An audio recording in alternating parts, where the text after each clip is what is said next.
Supreme Court. It held former interim CBI Director Nageswara Rao guilty for contempt of court, and that's for transferring the head of the CBI team investigating the Muzaffarpur shelter home case.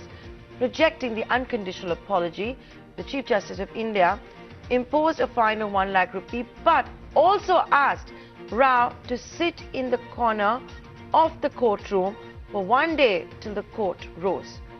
Supreme Court was also unhappy with the Attorney General K.K. Venugopal's explanation and said Nageswara Rao knew about the court order and yet transferred the officer in question, A.K. Sharma.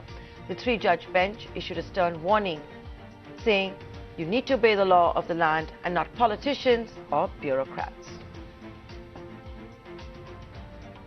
Dramatic developments happening in the Supreme Court today, where the Supreme Court completely refused to acknowledge the apology which was tendered unconditionally by Nageswara Rao. As a matter of fact, Supreme Court questioning as to why the top law officer of the Government of India, the Attorney General, was making a case for the contempt. Now, alongside the Supreme Court ordering for Nageswara Rao to sit inside the courtroom for the entire day and deposit a penalty amount of 1 lakh rupees. Nageswara Rao pretty much stayed inside the courtroom well past the bench rising time, and subsequently he left the top court after having checked with the courtmaster if it was indeed okay for him to leave.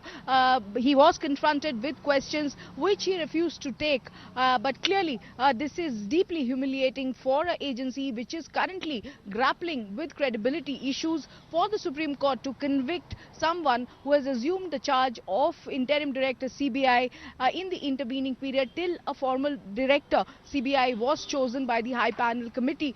And clearly for the agency, which is again grappling with a lot of issues, there will be a lot of questions pertaining to the decisions and the transfers which Nageswara Rao undertook in his tenure as interim director CBI.